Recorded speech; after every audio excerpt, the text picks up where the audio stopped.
जय हिंद दोस्तों, guarantee success classes में आपका स्वागत है। तो हम परसेंटेज टॉपिक पढ़ रहे हैं। परसेंटेज में क्वेश्चंस हम कर रहे हैं easy to moderate, moderate to tough, ऐसे अपन क्वेश्चंस कर रहे हैं। तो चलिए, सवाल है, एक व्यक्ति अपनी आय का 10% भोजन पर, शेष का 20% किराने पर और शेष का 25% अन्य मदों पर, शेष 5% दान कर देता है। यदि वह 32,832 रुपये बचाता है तो उसकी कुल आय कितनी होगी। तो भैया सवाल बहुत इजी है, हम इसे बेसिक मेथड से ही कर सकते हैं। टोटल एक्स है, 10% उसने भोजन पर खर्च कर दिया तो बचा कितना, 90। हम ऐसा क्यों करेंगे, 90 क्यों लिखेंगे, क्योंकि उसने बाद के लाइन पे बोला है शेष का मतलब जो भी रिमेनिंग है, the remaining 20% on the grocery. अब भैया तो जो बचेगा, तो 10% खर्च करने के बाद बचेगा कितना, 90।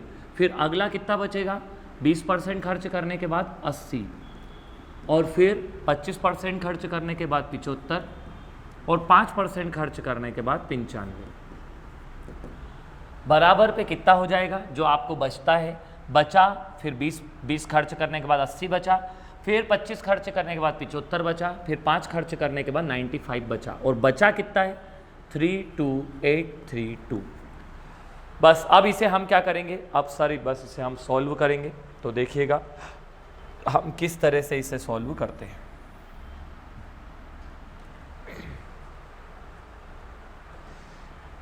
तो हम इसे क्या करें, डिवाइड करें। आप करते जाइए मेरे साथ साथ भी, देखते हैं आपकी स्पीड ज़्यादा है या मेरी स्पीड ज़्यादा है।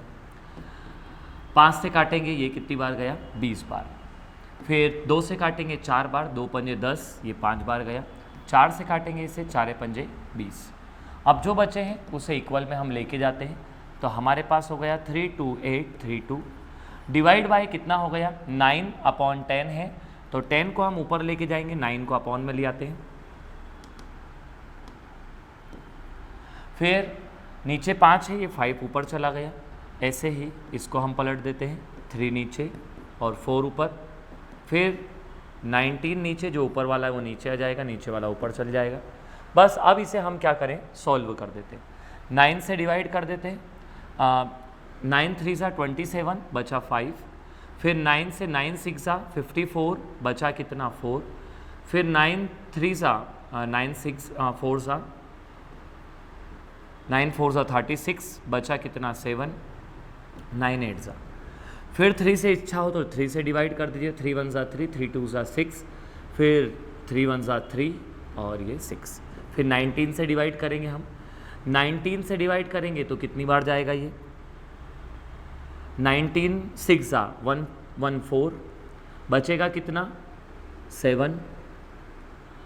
114 से बचा 7, और फिर 19 4 सा, तो हो गया 64 इंटू, मल्टीप्लाई कर लीजिए इनका, 5 4 सा 20 और 25 सा 100 इंटू 10। तो आंसर कितना है, 64000। क्या है क्या वो ऑप्शन में, जी हाँ है। करना कुछ नहीं है, कैलकुलेशन है। जितनी फास्ट आपकी कैलकुलेशन होगी उतनी जल्दी आप आंसर दे पाएंगे। आप मान सकते हैं किसी एक नंबर को, एज्यूम कर सकते हैं और उसके हिसाब से करेंगे। कुछ भी कर लो, कैलकुलेशन करनी ही पड़ेगी। हाँ, डिजिटल सम भी एक तरीका है जिसे हम कर सकते हैं डिजिटल सम से, पर अभी वो मेथड मैंने आपको बताई नहीं है, उसको आगे अपन देखेंगे। चलिए अगला क्वेश्चन है, देखिए रैंडमली क्वेश्चन चल रहे हैं। एक व्यक्ति अपनी आय का 70% खर्च कर देता है। यदि उसकी आय में 20% की वृद्धि हो जाती है तथा उसके खर्च में 10% की वृद्धि हो जाए तो उसकी बचत में कितने परसेंट बढ़ेगी या घटेगी।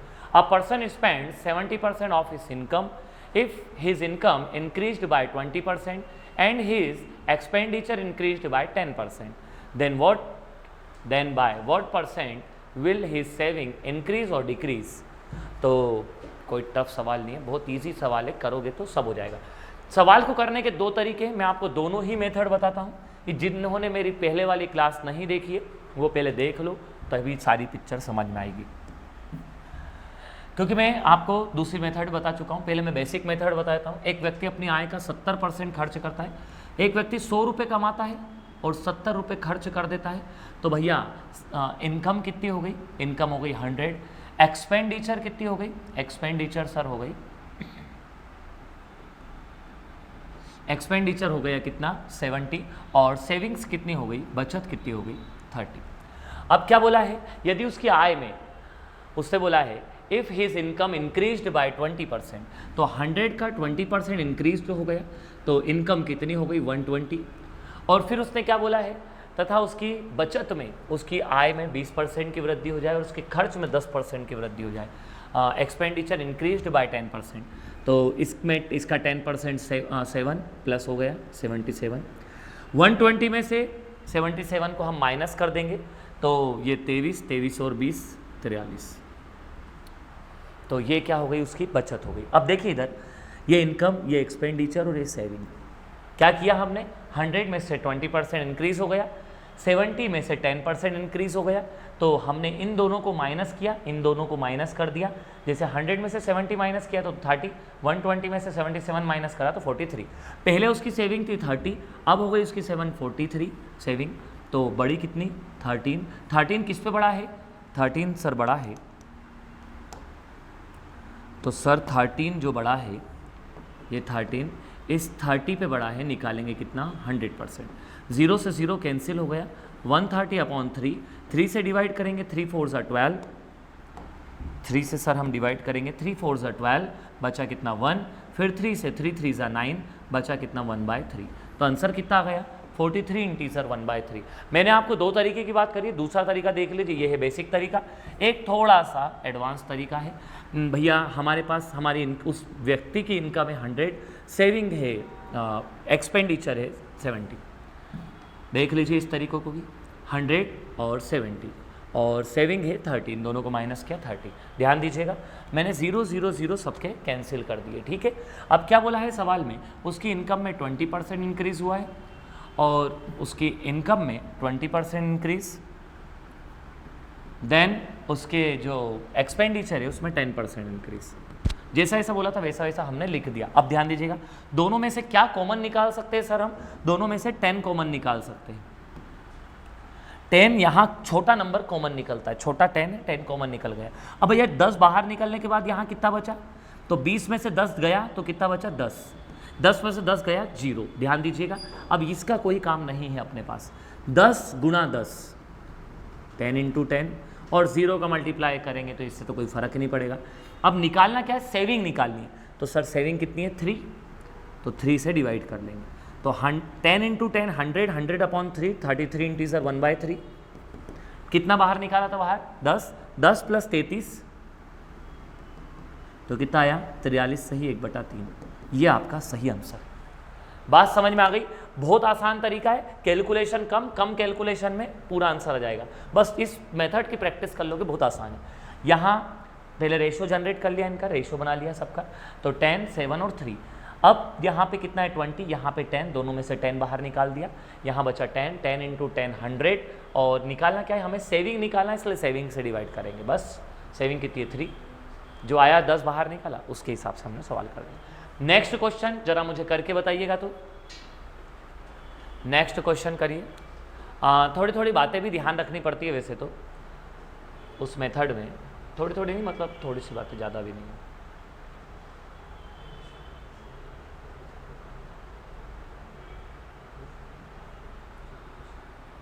एक व्यक्ति अपनी आय का 40% खर्च करता है, यदि उसकी आय में 25% की वृद्धि और उसके खर्च में 30% की वृद्धि कर दी जाए तो उसकी बचत में कितने परसेंट बढ़ेगी या घटेगी।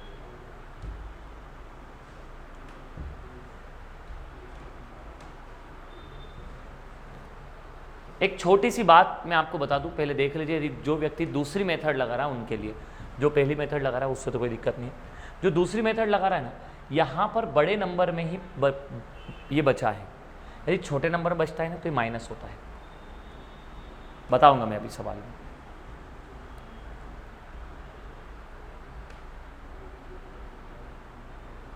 एक व्यक्ति अपनी आय का 40% खर्च करता है, 100% कमाता है, 40% खर्च करता है, बचाता कितना है 60%।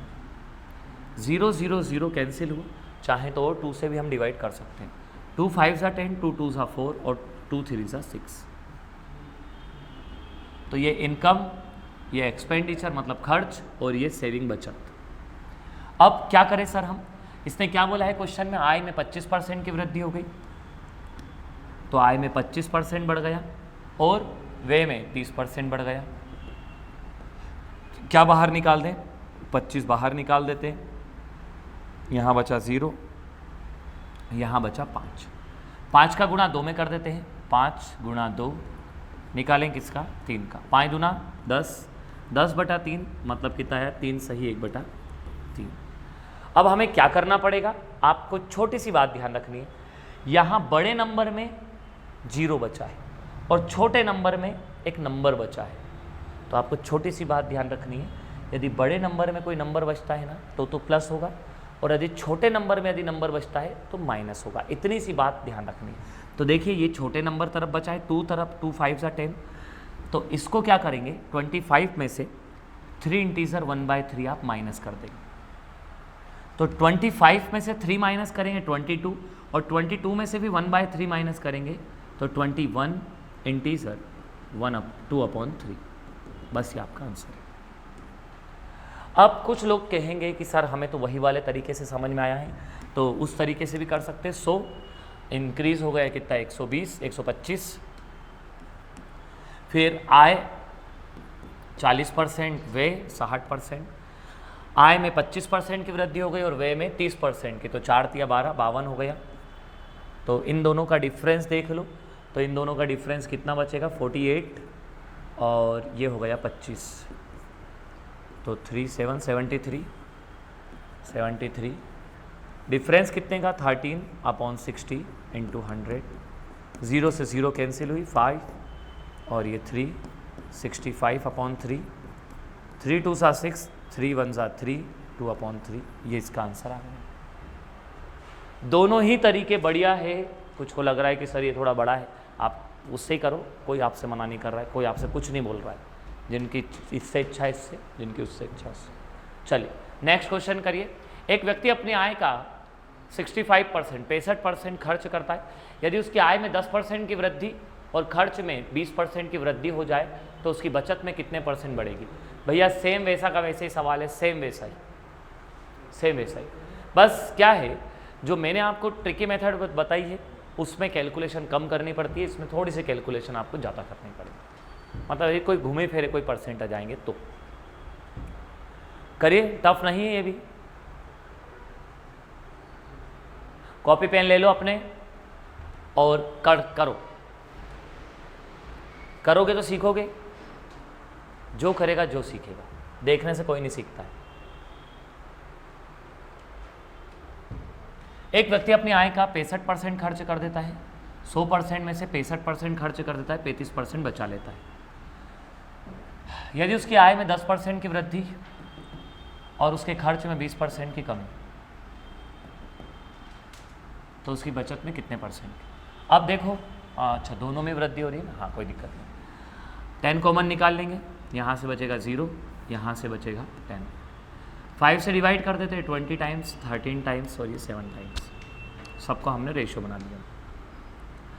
अब 13 × 3 10 130/7। 7 से देखिए वापस से खर्च तरफ नंबर आया है, मतलब माइनस करना पड़ेगा हमें, तो इससे डिवाइड कर लीजिए आप। 7 1 7, बचा कितना 7 में से 6। 7 से फिर 7 8 बचा कितना 4। 7 3 4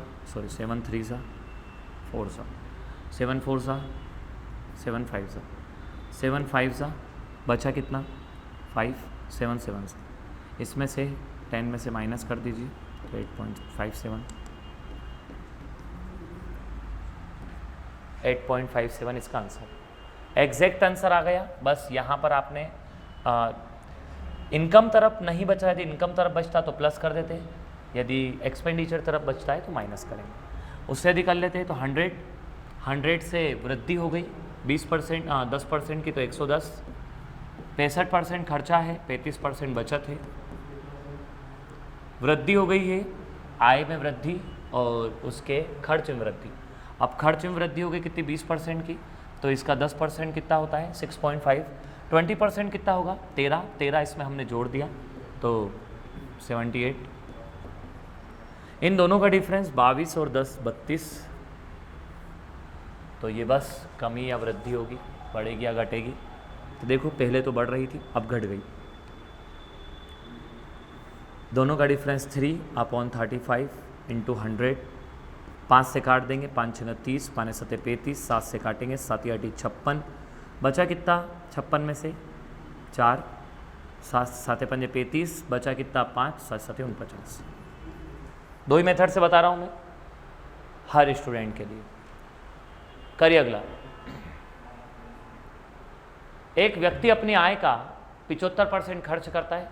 अगर उसकी आय 20% बढ़ जाती है और उसका खर्च 10% बढ़ जाता है तो उसकी बचत पे क्या फ़र्क पड़ेगा?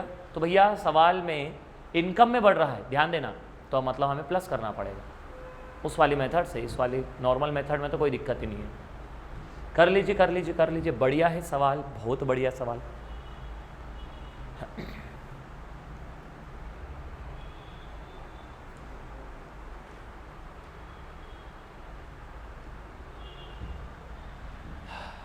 हंड्रेड 75 बचा कितना 25 से डिवाइड करेंगे, 25 4 सा 25 3 सा 25 1 सा 25 चौक 100, 25 या 75, 25 से कम 25।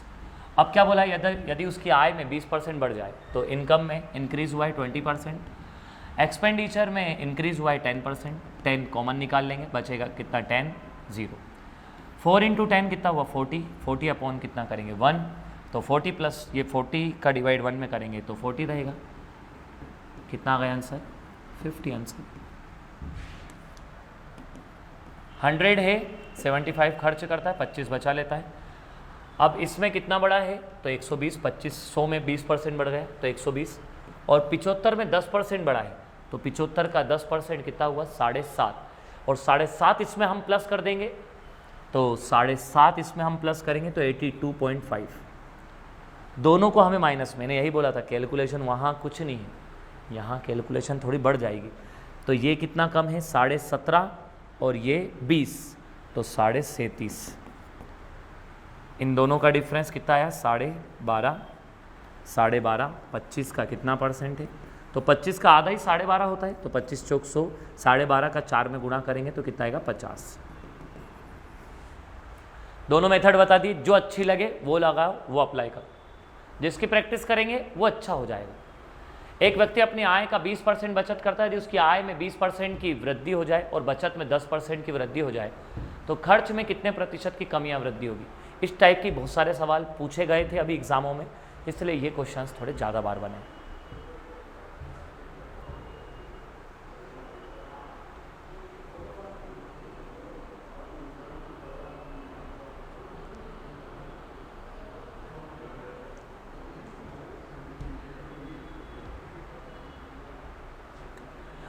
ओरल चाहें तो ओरल कर सकते हैं हम।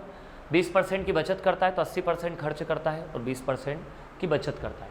उसकी आय में 20% की वृद्धि हुई और बचत में 10% की वृद्धि हुई, 10 कॉमन निकाल लेंगे। आय उसकी कितनी होगी 10, 20 और 8 अपन ऐसा मान लेते हैं, 10, 2 और 8 ऐसा अपन मान लेते हैं। 0 है 0 यदि हम काट दें, 100 की 0 काट दें, 20 की 0 काट दें और 80 की 0 काट दें, ठीक है। 10 कॉमन निकाल लिया हमने, 10 कॉमन निकाले तो बचा कितना हमारे पास 10 बचा है यहाँ पे, तो 10 इंटू 10 100, 100 अपॉन 8 तो 100 अपॉन 8 होता है 12.5, तो 12.5 और 10 हमने कॉमन निकाल लिया था तो हुआ कितना 22.5, ये आंसर हो जाएगा। पर अब सर हमें ऐसे नहीं आता है, ऐसे आप कर लेते हो, ऐसे हमें तो आता ही नहीं है। तो बचत 20% है तो उसका एक्सपेंडिचर, उसका वे कितना होगा 80। चाहो तो 0 0 0 काट दो, और 2 के पहाड़े से काटना हो तो और काट सकते हो, पर नहीं काटना, नहीं काट रहे अपन, अपनी इच्छा नहीं हो रही है, इच्छा हो तो काट सकते हैं। तो ये 20% इंक्रीज़ हुआ यहाँ पे, और फिर भैया यहाँ पर इंक्रीज़ हुआ कितना 10%, और यहाँ पे तो कुछ दिया ही नहीं है। तो दोनों में से कॉमन क्या निकाल लें हम 10, छोटा नंबर कॉमन निकालेंगे, यहाँ बचेगा 10, यहाँ कुछ नहीं बचेगा 0, 0 का गुणा 2 में करेंगे 0, 10 इंटू 10 कितना हुआ 100, निकालना किसका है 8 का, तो 4 से काट देंगे, 4 दूना 8 और 25 चौक 100, तो 25/2 कितना हुआ 12.5, 12.5 इसमें प्लस कर लेंगे तो कितना हुआ 22.5। 12.5 प्लस क्यों करा है हमने, क्योंकि बड़े नंबर तरफ यहाँ बचा है नंबर, इसलिए हमने प्लस करा है। नेक्स्ट क्वेश्चन करेंगे। एक आदमी 8,550 रुपये की आय में से 5,700 रुपये खर्च करता है। यदि उसकी आय और खर्च में 19% और 13% बढ़ जाए तो उसकी बचत में कितने प्रतिशत की कमी या वृद्धि होगी? A man spends ₹5,700 out of an income of ₹8,550. If the income and expenditure increased by 19% and 13% respectively, then what percent will his saving increase or decrease? तो भैया वैसा ही सवाल है, कोई अपना दिमाग नहीं लगाना है ज़्यादा, बस कर लो, जैसे आप करते आए हैं वैसे करिए, कोई बदलाव मत करिए। जिनकी इच्छा नहीं हो, जिनकी इच्छा थोड़ी बदलाव करने की है, वो इस मेथड को लगाइए। इस मेथड से मैं आपको बहुत सारे सवाल करके बता दूंगा, बहुत सारे मतलब बहुत सारे सवाल। चलिए दिमाग लगाइए अपना, ज़्यादा टफ सवाल नहीं है, बहुत ही आसान सवाल है। सवाल बहुत बहुत बहुत बहुत बहुत बढ़िया सवाल।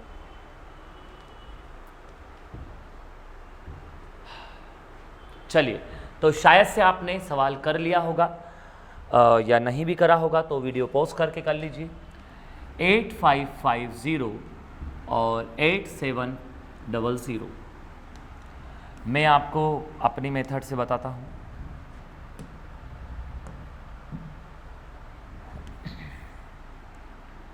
ये कहाँ जा रहा है?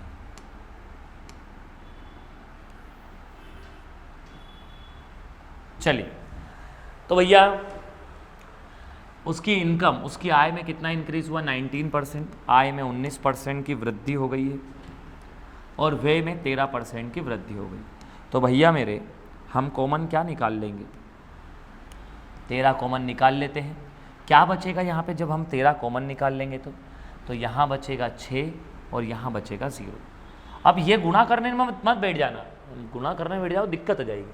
0 से 0 काट दो। 57 कौन सी टेबल में आता है? 19। 19 के पहाड़े में आता है 57। 19 तिया 57, 19 चौक 76, 19 4 76। बचा कितना? 9। 19 5 सा। अरे भैया ये तो और एक आधी टेबल से तो और कटेगा। किससे? 15 से। तो 15 से कटेगा तो हम काट देते हैं 15 से। 15 3 सा और 15 2 सा, ये कैंसिल हो चुका है। तो 3 2 6 और 0।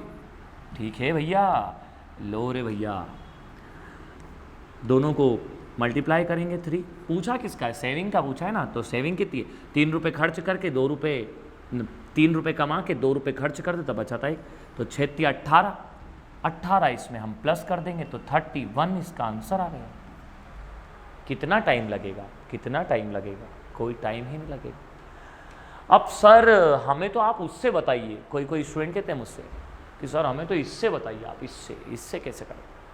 तो भैया मेरे इससे कर तो लेंगे, पर सोचो रे भैया समय कितना लगेगा कि 8550 का कितना निकालोगे? 19% निकालो। इंक्रीज हुआ है ना, तो 119% निकालो। फिर 5700 का 113% निकालो, या 13% निकाल के प्लस कर दो। फिर जो आएगा इसका यहाँ आप लिखना, इसका फिर यहाँ आप लिखना, दोनों को माइनस करना, इन दोनों को माइनस करना, वो उसका कितना परसेंट।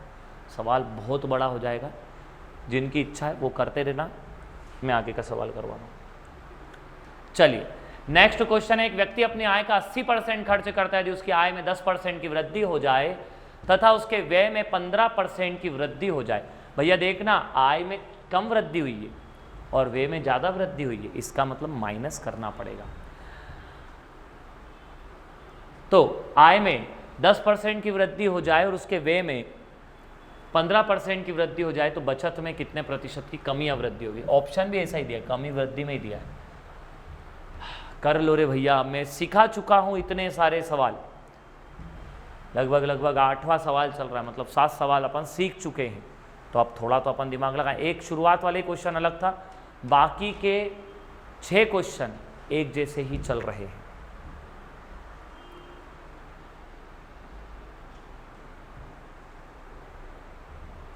बढ़िया, अच्छे से दिमाग लगाओ। 100 है, 80% खर्च करता है, 20% बचा लेता है। 0 0 0 कैंसिल कर दिया मैंने। मैं चाहूँ इसको भी काट सकता हूँ, पर वो इच्छा नहीं होती है। क्या है कि 10 का गुना थोड़ा आसान रहता है ऐसा कुछ नहीं, सब बढ़िया है।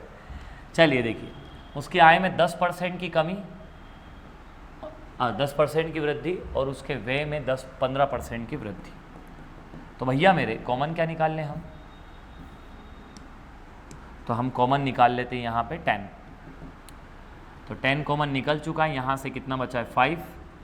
तो 8 × 5 अपॉन में क्या कर देंगे? 2 से डिवाइड करेंगे हम तो कितना आएगा? 4 4 5 = 20। अब हमें क्या करना है? ये माइनस करना है, क्योंकि ये बड़ा नंबर का छोटे नंबर का यहाँ से बचा है नंबर। तो 20 माइनस करेंगे, तो 10 में से 20 माइनस करें, कितना आएगा? माइनस का 10। माइनस में आंसर आया तो क्या हो रही है? कमी हो रही है। तो 10% डिक्रीज, कमी हो रही है 10% की। समझ में आ गई बात? बहुत आसान तरीका है। इससे क्या है, कैलकुलेशन ज़्यादा करनी नहीं है। कहाँ ज़्यादा कैलकुलेशन करनी, बताइए ज़रा। इसके पहले वाले सवाल में कहाँ ज़्यादा कैलकुलेशन करनी थी? कोई ज़्यादा गुणा नहीं करना, 6 का गुणा ही 3 में करना था बस। अब यहाँ इसमें तो भैया जीवन खराब। यदि कोई नहीं सोच पाता है कि सर हम तो रेशो बना के कर लेंगे इसको, तो भैया कुछ भी कर लो। यदि आपको 3 और 2 भी कर लोगे तो भी तो मल्टीप्लाई करना ही पड़ेगा ना, तो भी गुणा तो करना ही है। चलिए नेक्स्ट क्वेश्चन करते हैं। एक व्यक्ति अपनी मासिक आय का 13,500 रुपये, एक व्यक्ति की मासिक आय 13,500 थी। यदि उसका मासिक व्यय 9,000 रुपये था, अगले वर्ष उसकी आय में 14% और व्यय में 7% की वृद्धि हो जाए, तो उसकी बचत में कितने प्रतिशत की वृद्धि होगी? अब पर्सन, एस क्यों लगा दिया इसने? A person monthly income was 13,500 rupees and his monthly expenditure was 9,000. Next year his income increased by 14% and his expenditure increased by 7%. What is the percent increase in his savings? चलिए अब भी बता चुका हूँ, डिवाइड करो 2 0 से 2 0, 90 और 135 दोनों 15 की टेबल में आती है, और थोड़ा सा बड़ा देखें तो 45 की टेबल में भी आती है। रेशो तो वैसा ही बनेगा।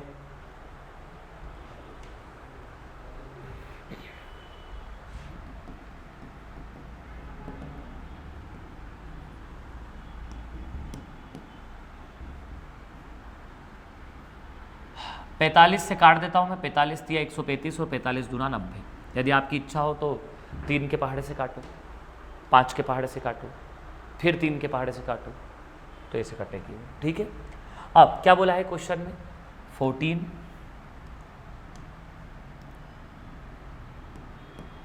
ये 14 और ये 7, दोनों में कॉमन क्या निकल गया? 7। यहाँ से कॉमन निकल के क्या बचा है? बस 7, और यहाँ से 0। तो 7 × 3 अपॉन में सेविंग कितनी है? 1, 7 या 21 प्लस कर देंगे 28% आपका आंसर है। प्लस क्यों करा सर? बड़े नंबर तरफ नंबर बचा है इसलिए प्लस करा। और यदि छोटे नंबर तरफ नंबर बचता, छोटे नंबर तरफ, ये छोटा नंबर, छोटे नंबर तरफ यदि नंबर बचता तो हम माइनस करते। छोटी सी बात है, ये जो रेशो हम बना रहे ना, ये छोटा नंबर, ये सबसे बड़ा नंबर, छोटे नंबर तरफ नंबर बचा तो माइनस करेंगे, और बड़े नंबर तरफ यदि नंबर बचेगा तो क्या करेंगे? प्लस करेंगे। देखो बड़े नंबर, ये बड़ा नंबर तरफ नंबर बचा। नेक्स्ट क्वेश्चन कर लीजिए।